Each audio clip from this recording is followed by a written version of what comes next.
All right, we got some headlines today coming from the trade front. The president's chief economic advisor, Larry Kudlow, saying that in an effort to kind of work through these skirmishes and battles, quite frankly, with China, Mexico, Canada, the European Union on trade disagreements, the president is considering doing one-on-one or unilateral deals with each of these countries and figuring it out as he goes along. Well, my next guest is caught in a particularly interesting position or corner, if you will. He is the CEO of a German software giant, SAP, but he's American.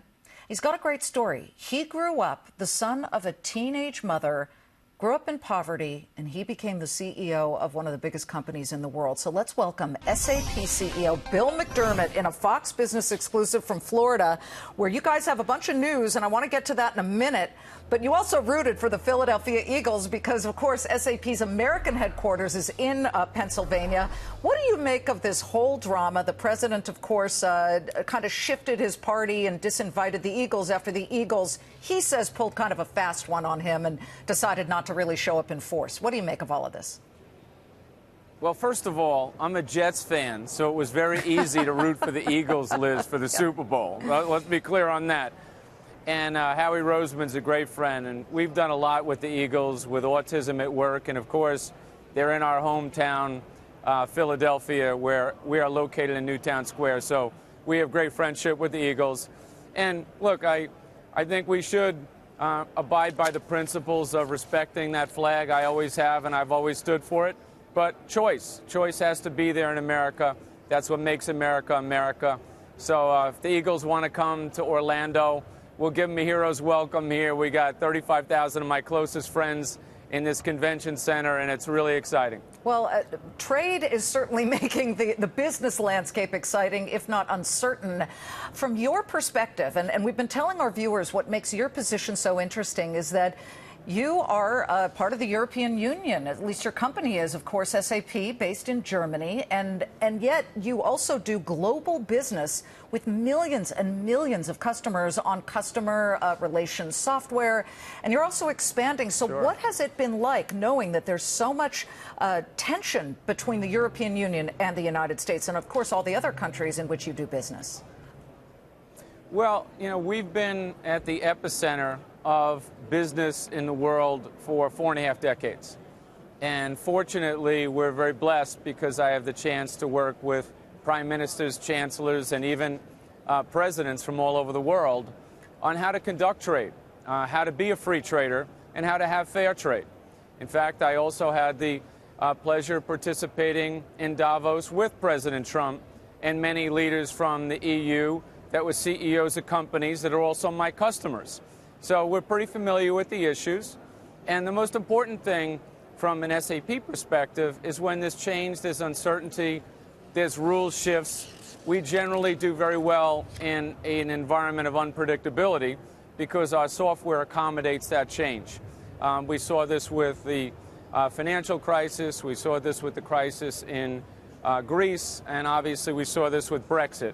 So we'll be there to help the United States, the President of the United States, and the President of all countries that want to come together to the table and get good business done in a fair and equitable way. Wow. So SAP does not like a boring world. You actually feed off turmoil. It's good for your business.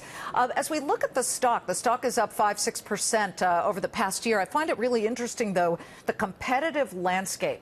And even if people don't own the stock, they might own Salesforce or Oracle or the new sort of upstart, MongoDB, which came in late and has directly tried to compete with some of the names here on the screen. And I'm just interested to know, broaden that conversation out to anybody who's watching in any industry they're in. How do you sort of fight your way to the top and stay there? Well, the environment we're in right now, Liz, there's one big thing on the minds of every CEO, and that is to have a single view of their consumer. The consumer is social, they're mobile, they're on the device, they shop in multiple channels, sometimes direct to consumer, sometimes at retail. But the most important thing is that the manufacturer can fulfill against those customer requirements in real time, using geospatial know-how, and get that customer what they want in the form they want it, in the price they want it, in the location they want it, receive it. And only SAP, the only company in the business software industry that can do the single view of the consumer from the front office all the way to the back office manufacturing and supply chain process. And that's huge. Yeah. And that's what we're talking about here at Sapphire, the intelligent enterprise. How can I predict the future? How do I know that customer better than anyone else? And how do I fulfill on that ambition? Who could have predicted your future? I do want our viewers to know, because I find your story so compelling. Your mom was a teenager when she had you. You did not grow up wealthy at all on Long Island. You really made your way. You worked your way all the way up to this incredible position at SAP.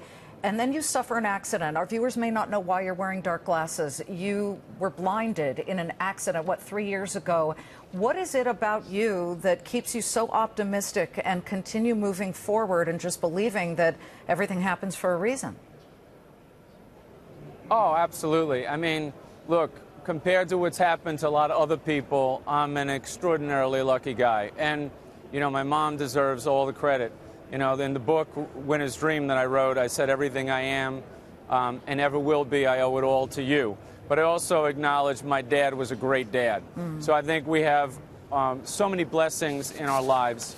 Wealth, as an example, is only a state of mind.